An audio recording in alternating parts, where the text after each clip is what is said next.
Severus Snape is a devotee of the goddess. So, I'm going to title this conversation today Erotic Darkness, Devotion, and the Death of the Ego, the Path of the Feminine Divine. And if you see me looking down, that's because I always write in my notebook. First, I just want to say that the creator whose video I stitched, she is absolutely amazing.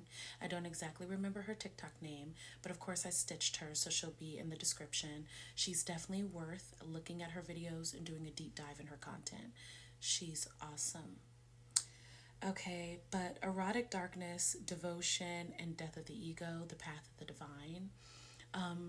Pisces season has brought forth so many feelings for me. I'm so connected to Pisces season. And before she even created this post and put this out here, my understanding of the deeper meaning of Harry Potter has just been astronomical over the last few months. If you don't follow me on Lemonade, I suggest number one that you do. So please give me a follow. It's basically like my digital grimoire. I love Lemonade. Second of all, I actually posted a whole post about being a Slytherin girl. Most people would not see me as a Slytherin person. They think that I am just a people pleaser, a soft girl, somebody who really is just like lackadaisical.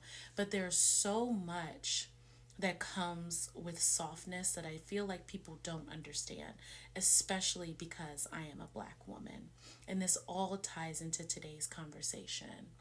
There's so much to note about the deeper meaning of Slytherin House and how it connects to what she was saying with Severus being a devotee of the goddess. From my perspective, with the color earth or the color green of Slytherin, the emerald green, representing the deep earth, right? The water representing the womb of the goddess, and the black representing the void or the space in which we are all held in the womb of the goddess. Slytherin has so many indications of the dark or black Madonna, which to me is synonymous with the melanin that is inside of the black woman, and that black space being able to create any and everything, positive and negative. And it's up to us to be devoted to whichever path we choose to curate. That's our free will, right? Being born from that space. Severus Snape is definitely a devotee of the goddess, but I find that his path of isolation and longing and yearning is something that I am really struggling with right now, especially being in the workplace and dealing with the 9 to 5. Otherness, and again, I'm reading my notebook. Otherness is inherent and innate in a divine path or the divine feminine path. And I noticed with Snape, as she previously mentioned, he spent his whole life in devotion and always seen as an outlier or an outsider. He was seen as softer or weaker than a lot of his counterparts, which is something that I find myself experiencing because of my devotion to spirit. This Pisces season, I actually shared a video with everyone about how I feel about life and how I feel like I'm in this relationship with life, and it feels very tumultuous and chaotic and romantic and ecstatic. And I find her conversation about the romance and the devotion that Severus Snape had towards Lily Potter, who in turn was the representation of the Great Mother, is the same erotic devotion that I feel towards life. That erotic darkness that when you submit, right, to your shadow, which is what the Dark Mother or Snape or Slytherin House represents, there is this coming together, this longing, this breathing, this life that's created from that surrender to your shadow. And there's something about that that's just so juicy. And I feel like another film that depicted that so beautifully, excuse me, is Nosferatu. Nosferatu was such an amazing depiction of the erotic feminine.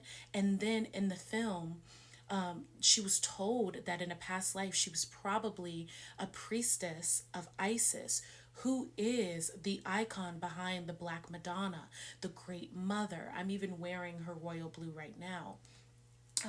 Ironically enough, before Nosferatu even came out, I started really liking lilacs. And in that movie, she had lilacs everywhere. And I've been obsessed with this scent.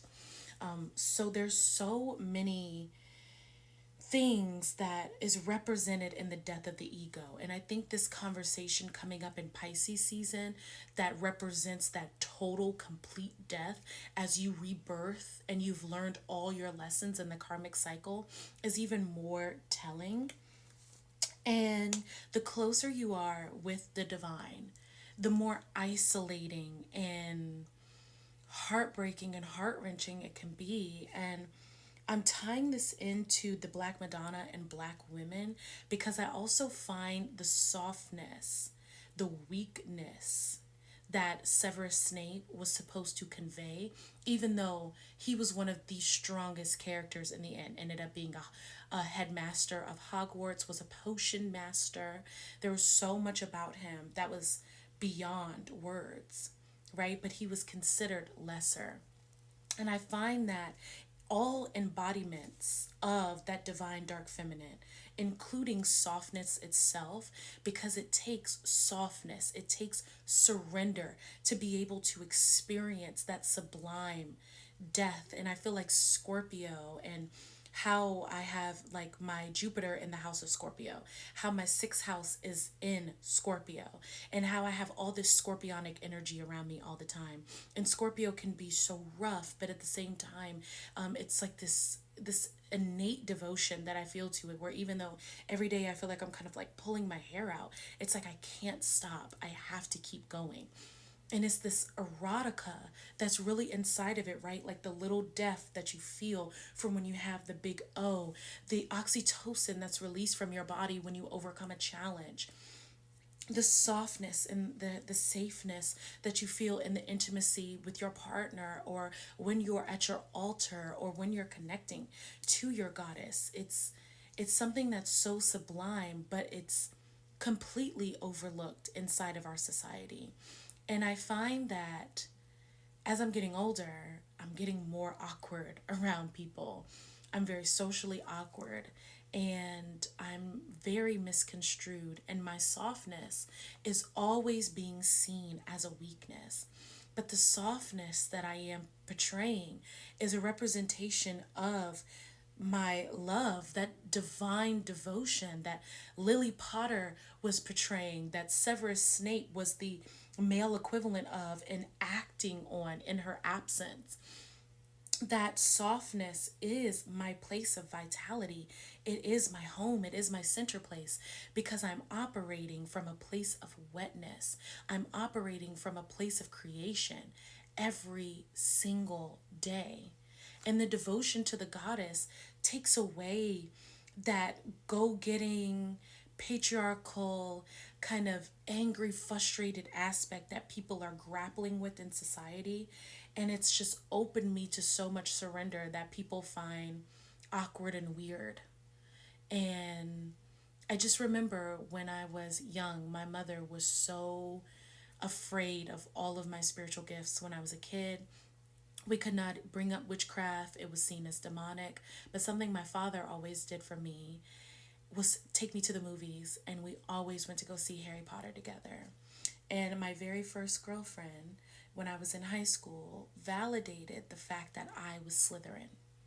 And Slytherin is seen as inherently evil. Death is seen as evil. The dark feminine is seen as evil instead of a place of absolute beauty and erotic power and coming together, this softness, this breathing. And I just love it. And to me, Pisces and Neptune represents that as well. So I feel like this conversation was a little all over the place, and I'm going to formulate my thoughts better, but I just wanted to talk about this while I had the time. So let me know your comments or your thoughts below.